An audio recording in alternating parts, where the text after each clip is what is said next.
This is Euronews Now, the headlines. Of course it was not the right decision. It was the wrong decision, period. There's no excuse for that.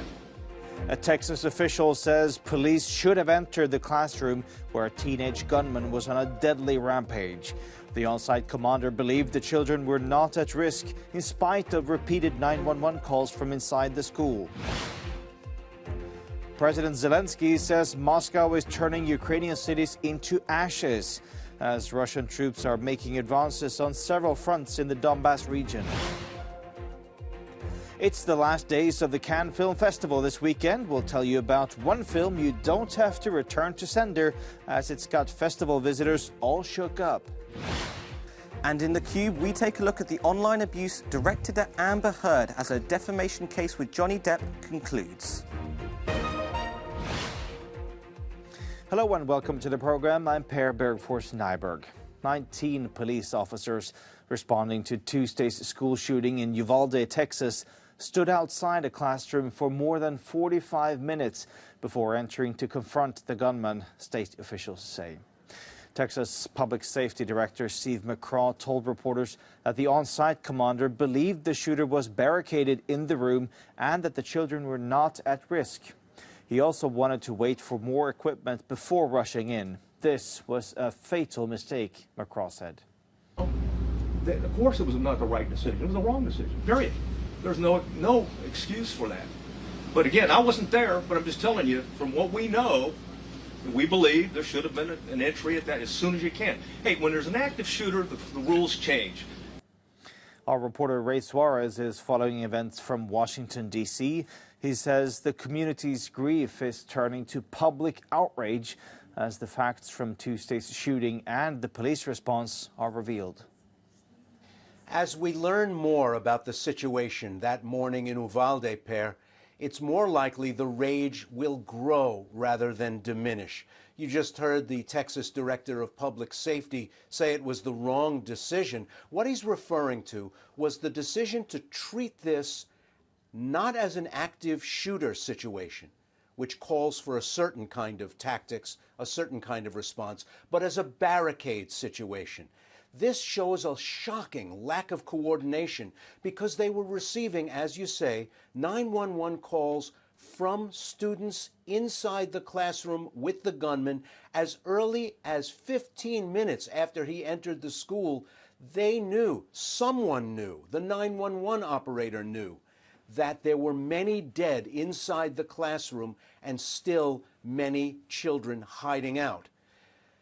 Armed law enforcement kept parents from entering the building, trying to take the matter into their own hands. But then they secured a perimeter around the school and even kept federal officers who responded in force from entering the school as well. There's still a lot to be learned about the response to this, especially since Texas as a state has leaned far more heavily on securing schools than on limiting guns. Texas has one of the most liberal, one of the most permissive gun regulation regimes in the entire United States. There's going to still be fallout for Texas and for America as we learn more about this shooting. Per? And Ray, given the horror of Tuesday's shooting, many people might have thought that this could have been like a watershed moment for America's attitude towards guns. But now, just 3 days later, this powerful National Rifle Association is holding its annual convention in the same state. Is it just business as usual for the gun lobby and the politicians it supports? Well, often when there have been shootings of this kind in the past, the NRA has tried to just wait things out, try to calm the waters until they can get their political ducks in a row, you might say, get their political messaging out. This convention coming so shortly after such a horrendous shooting certainly gives them a public relations problem, but they are incredibly powerful, even at a time when they are fighting bankruptcy and fighting legal action in other states in the U.S. Powerful politicians will still show up to speak, though many have decided not to attend. Many of the entertainers have taken their names off the lists of who will appear. but the NRA will live to fight another day. It is hard to explain to people in other countries just how powerfully attached to the Republican Party the National Rifle Association is. 5 million strong, and also backed up by millions more Americans who don't want any regulation on the ownership and use of firearms in this country. And dozens of protesters have gathered outside the NRA's convention venue in Houston, Texas, calling for new gun control legislation. The event is just a 4-hour drive from Uvalde, where those 19 children were shot and killed on Tuesday. The convention has already been overshadowed by their deaths, with several scheduled speakers dropping out of the 3-day event, including the state's own Republican governor, Greg Abbott. But former U.S. President Donald Trump is still expected to attend. Russia has further stepped up its assault on Ukraine's Donbas region as officials in Kiev admit that Moscow now has the upper hand in much of the eastern flank. Russian forces are reportedly making progress in key towns and villages to the east and northeast as the Kremlin's war machine appears to be gathering devastating momentum. Rebecca Daunt reports. Russian troops are using self-propelled artillery systems to carry out strikes on Ukrainian soldiers. As Moscow's forces intensify their assault in the east, Severodonetsk, one of the last strongholds under Zelensky's control in the Luhansk region, is now in ruins. Mayor Alexander Struk says 1,500 people have been killed in the city since the invasion began. At least 10 people have been killed in a Russian missile attack on a military base, some 300 kilometers east of Dnipro. Buzova, a small village near the capital Kyiv, was also hit by Russian bombs. According to the Kremlin's defense ministry, 550 Ukrainian military targets were hit on Thursday. Spokesman Igor Konashenko claims a Russian air defense system shot down MiG-29 airplanes and 8 unmanned aerial vehicles. He also says that 250 Ukrainian soldiers were killed in these attacks. The ministry has also published footage of the Nebo-T multifunctional radar systems. These satellites are capable of detecting and tracking ballistic targets within a radius of 600 kilometres. Meanwhile, Putin's soldiers were also filmed demining in the Kharkiv area after stepping up attacks in the region. Ukrainian officials say Russian shells killed 9 people on Thursday, including a father and his 5-month-old baby. This comes as Barabashovo market in Kharkiv was partially destroyed on the 17th of March as a result of Russian shelling and constant fire. Rebecca Daunt, Euronews. Peter Dickinson is Ukraine editor at the Atlantic Council. He says Russia's progress in the east is still much slower than Moscow had initially anticipated. It's been a tough week on the battlefields of East Ukraine for the Ukrainian troops, with a number of setbacks.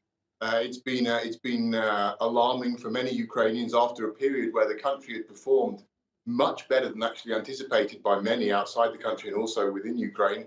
Now they're having to hear regular news of setbacks, of losses in terms of towns, in terms of equipment, and most of all losses in people. The casualties are mounting, although we don't have exact figures. So, of course, this is hitting morale also. However, it should be noted that the advances that we're seeing from Russia are fairly modest compared to the original war aims that were outlined by the Kremlin in February when the invasion began.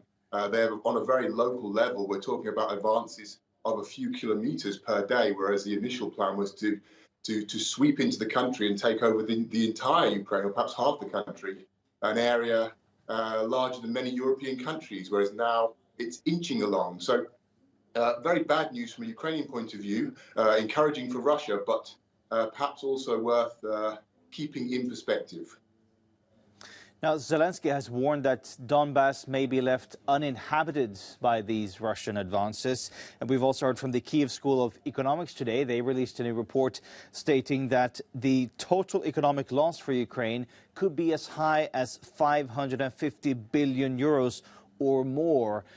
Also, I want to mention a new independent report today by leading scholars concluding that Moscow is inciting genocide. I mean, all these things that we're talking about, you mentioned it briefly before. How is this affecting morale and the public spirits among the Ukrainians?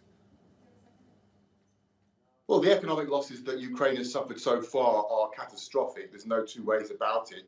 The figures that we're hearing now in the hundreds of billions are probably realistic, but frankly speaking, it could become a lot worse. The war is far from over, and Russia's tactics are essentially annihilation. What we saw at the beginning of the war was a very ambitious Russian plan to sweep in and take major cities. Once that failed, Russia has now moved into a very destructive step-by-step mode to use the weight of Russia's overwhelming military superiority simply to keep pushing forward with massive artillery and rocket missile bombardments and to simply destroy entire cities. Mariupol has been destroyed to all extents and purposes. A number of towns are now facing the same fate in East Ukraine. So the economic damage, the humanitarian catastrophe that's unfolding is grave. Now, you mentioned the report that's been issued today in terms of the genocide. Now, this is something that's been talked about a lot in Ukraine. It is, of course, something that's caused huge trauma for the nation. The revelations we've seen around Kiev after the areas were liberated of mass murders have been shocking and distressing for the nation, have hit people very hard. But on the other hand, it does also instill a sense of determination to fight, because Ukrainians know very well what fate awaits them if Russia is successful and they are able to occupy the country. Frankly speaking, very few Ukrainians would expect to survive. EU leaders are set to begin a two-day meeting in Brussels on Monday to discuss Ukraine, energy, food security and defence. But the bloc is divided over a new raft of sanctions that target Russian oil. Some member states are still heavily reliant on energy sources from Moscow. The European Commission may have to offer concessions to stop them funding Moscow's war in Ukraine. Shona Murray has the story. The credibility of the European Union in passing sanctions as a response to Russian aggression in Ukraine is under threat, as member states still haven't passed proposals on a Russian oil embargo. One of the main obstacles is Hungary, given its reliance on cheap Russian oil. Hungarian Prime Minister Viktor Orban also says the sanctions are causing economic instability. He's asking for more time and more money from the EU's Recovery Fund. The Recovery Fund that the EU has withheld from Hungary due to corruption concerns. Speaking to Euronews, Belgian Prime Minister Alexander De Croo said Budapest is not the only government seeking dispensations, but an agreement is possible. Yeah, I think it's possible to get through the line, but we need to have answers to the concerns, which I think are legitimate concerns. And these concerns are not only Hungary's concerns; these are concerns for all European citizens. I mean, your foreign policy can only survive if your middle class is still able to defend it. I mean, having the buy-in from our population is an important thing, because I fear we're in for a long period of instability, and we need to make sure that people are not suffering too much.